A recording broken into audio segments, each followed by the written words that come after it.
کھانا وہی سرو کرے گی۔ کھانے کی خوشبو سے ڈائننگ ٹیبل پر بیٹھے سبھی افراد کی بھوک چمک پڑی تھی۔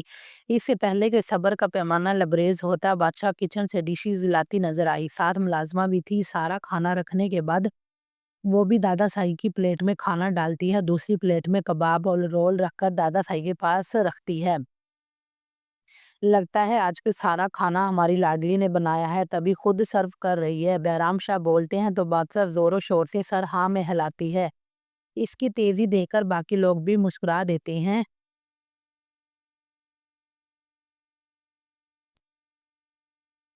کھانے سے فارغ ہو کر سب اپنے اپنے کمروں میں چلے جاتے ہیں آرام کرنے، اور ملازمہ برتن اٹھا کر کچن میں لے جاتی ہے۔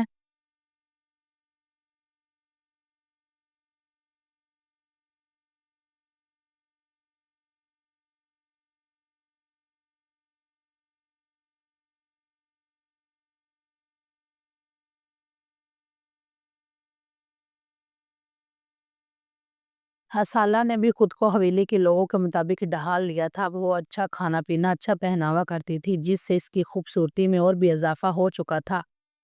دادا جی سے اجازت لے کر اس نے دوبارہ سے کالج جانا شروع کر دیا تھا۔ عائشہ تو اس کے لیے دل سے خوش تھی کہ چلو اس معصوم سی لڑکی کی زندگی میں بھی اچھے دن آئے ہیں۔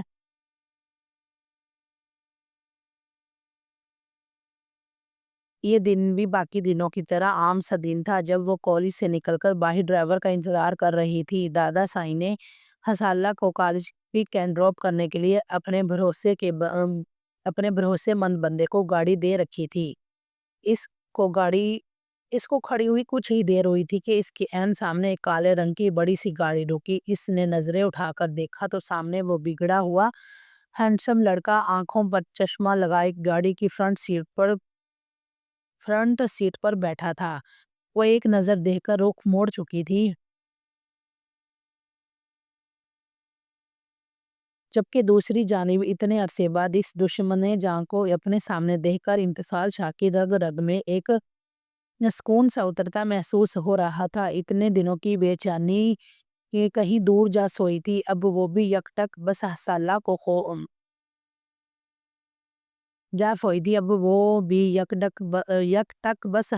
خوف آنکھیں بند کر چکی تھی۔ اس کی پیشانی پر پسینے کی بوندیں چمکنے لگی تھی۔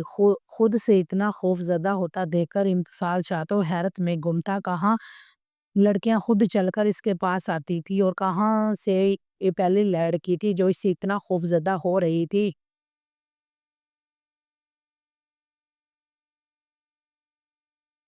اتنے میں حسالہ کو دور سے اپنی گاڑی آتی نظر آئی۔ وہ دوڑ کر جلدی سے گاڑی کا دروازہ کھول کر گرنے کے انداز میں پچھلی سیٹ پر بیٹھ جاتی ہے، اور پانی کی بوتل نکال کر ایک ہی سانس میں سارا پانی پی جاتی ہے۔ اور دور کھڑا امتسال شاہ بس دیکھ کر رہ جاتا ہے۔ گاڑی میں بیٹھا ڈرائیور دیکھ کر وہ ٹھٹکا، یہ تو لال حویلی کا بندہ ہے، حسالہ اس کے ساتھ کیا کر رہی ہے؟ کیا حسالہ لال حویلی رہتی ہے یا بات کچھ اور ہے؟ پتہ تو کرنا پڑے گا۔ اور سر پر ہاتھ مارتا گاڑی کے اندر بیٹھ کر گاڑی کو بھگا کر لے جاتا ہے۔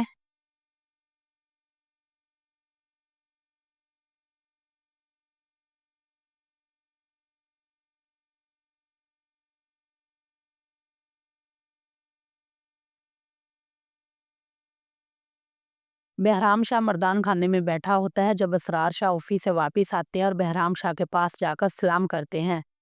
بہرام شاہ سلام کا جواب دیتے ہیں اور بیٹھنے کا بولتے ہیں۔ وہ بیٹھ جاتے ہیں پاس رکھی کرسی پر، تو بہرام شاہ بات کا آغاز کرتے ہیں کہ ہمیں لگتا ہے اب ہمیں بچوں کی شادی کر دینی چاہیے۔ بادشاہ کی پڑھائی بھی مکمل ہو چکی ہے، اور ابان شاہ کے بھی خیر سے 25 کا ہو گیا، تو ابان شاہ کی بھی خیر سے 25 کا ہو گیا ہے، تو کیا خیال ہے؟ جیسے آپ کو مناسب لگے بابا سائیں۔ پہلے کبھی آپ کی کسی فیصلے سے انکار کیا ہے جو اب ہوگا؟ تو ٹھیک ہے، ابان شاہ سے بات کر کے بتائیں ہمیں۔ بادشاہ بیٹی سے ہم خود بات کر لیں گے۔ جی بابا سائیں ٹھیک ہے، جاؤ آفس سے تھکے آئے ہو، آرام کرو۔ اور اسرار شاہ اٹھ کر اندر بڑھ جاتے ہیں۔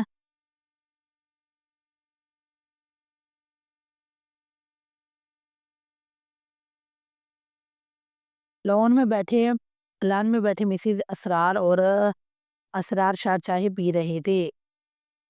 جب اسرار شاہ بہرام شاہ کی بات حیا بیگم کو بتاتے ہیں تو وہ سن کر ہی خوش ہو جاتی ہے، کیونکہ انہوں نے تو شروع سے ہی بادشاہ کو بان شاہ کے لیے سوچا ہوا تھا، پر وہ بان سے 10 سال چھوٹی تھی، اس لیے کبھی بات نہ کر سکی۔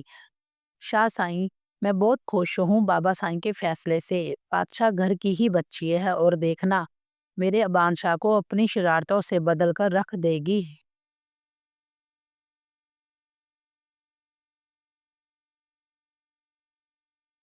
وہ تو سب ٹھیک ہے، پر کیا آپ کے سپوت مان جائیں گے؟ وہ تو بادشاہ سے ویسے ہی بہت چڑ کھاتا ہے۔ اسے میں منا لوں گی، مجھے اپنے بیٹے پر اور اپنی تربیت پر پورا یقین ہے، یہ بول کر وہ چائے پینے لگ جاتی ہے۔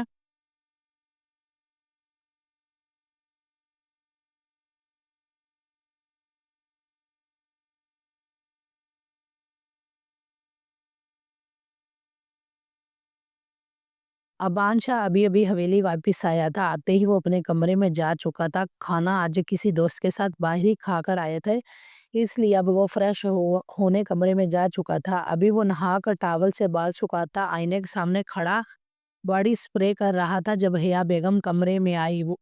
وہ ماں کو دیکھتے ہی شرٹ پہن کر ماں کے پاس آتا ہے۔ موم، آپ خود کیوں آئی ہیں؟ مجھے بلا لیا ہوتا۔ کیوں؟ میں اپنے بیٹے کے کمرے میں نہیں آ سکتی؟ کیا میرا وہ مطلب نہیں تھا موم؟ جانتی ہوں، اچھا بتائیں ایسی کیا بات ہے جس کے لیے آپ کو خود چل کر میرے پاس آنا پڑا؟ بات یہ ہے کہ ہم اپنے بیٹے کے لیے چاند جیسی دلہن لانے کا سوچ رہے ہیں۔ ابان شاہ جو بڑی توجہ سے بات سن رہا تھا آخر میں بد مزہ ہو جاتا ہے۔ موم، مجھے شادی نہیں کرنی، اور کیوں نہیں کرنی وجہ بھی بتا دیں۔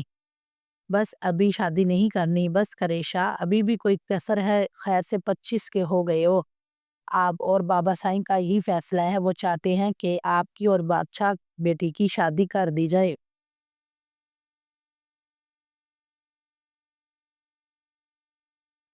بادشاہ کے نام پر ہی وہ اچھل ہی پڑتا ہے۔ کیا کہا موم؟ وہ بادشاہ، نو نیور، میں اس بدتمیز لڑکی سے کبھی شادی نہیں کروں گا۔ بات کرنے کی تمیز نہیں ہے اس لڑکی میں۔ بس کرے شاہ، کیسے اس بچی کے بارے میں بول رہے ہیں آپ؟ کیا یہ تربیت کی ہے میں نے آپ کی؟ وہ چپ کر کے سنتا رہتا ہے۔ موم، میں بادشاہ سے شادی نہیں کروں گا، مت بھولو شاہ، یہ بابا سائیں کا فیصلہ ہے جس میں انکار کی کوئی گنجائش نہیں ہے، اور دوسری بات، میں اور آپ کے بابا سائیں بھی یہی چاہتے ہیں۔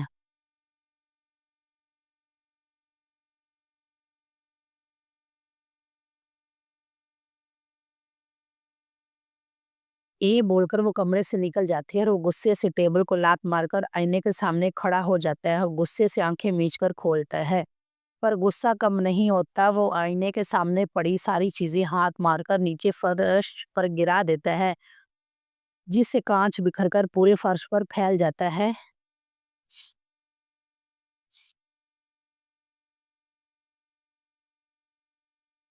امتسال شاہ گھر واپس آتا ہے اور اس کے ذہن میں یہی بات چل رہی ہوتی ہے۔ وہ لڑکی جو کلیے سے ہی مڈل کلاس کی لگتی تھی، وہ ایسے برانڈڈ کپڑے پہنے، اتنی بڑی گاڑی میں آتی جاتی، ایسا بھی کیا بدلاؤ آیا ہے؟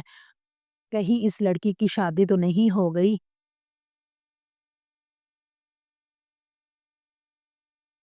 نہیں نہیں، اتنی جلدی شادی کیسے؟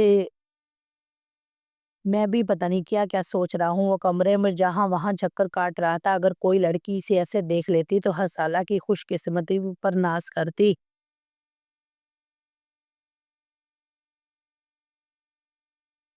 اسے خیال آتا ہے، وہ عشاء کے روم کی اور بڑھ جاتا ہے۔ روم نو کر کے وہ اندر جاتا ہے تو عشاء چہرے پر بلیک مارکس لگائے بیٹھی ہوتی ہے۔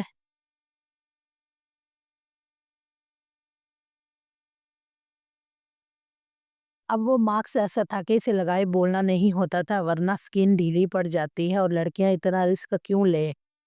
اس لیے جب وہ اس سے پوچھتا ہے کہ لال حویلی میں کیا کوئی تاشی کے علاوہ بھی لڑکی ہے تو عشاء چپ رہتی ہے۔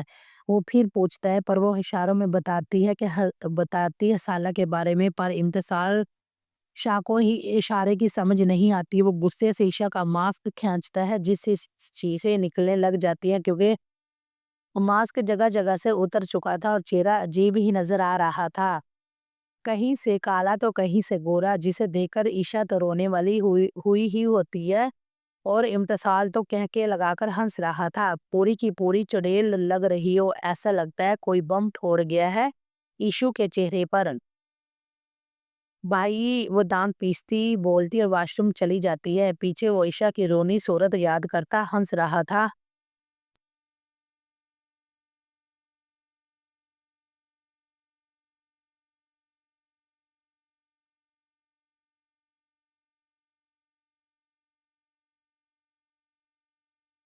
السلام علیکم گائز، آج کے ایپیسوڈ آپ لوگوں کو اچھی لگی ہو تو پلیز ویڈیو کو لائک اور سبسکرائب کر دیجئے گا۔ تو ناول کیسا لگ رہا ہے، کون سا کردار اچھا لگا اب تک لازمی بتائیے گا۔ سب ناول میں کیا چیز چینج ہونی چاہیے کمنٹ میں بتانا، اور قسط پڑھ کر لائک کے بٹن کو پریس بھی کر دیا کرے۔ اپنا بہت سارا خیال رکھیے گا۔ جزاک اللہ خیرہ۔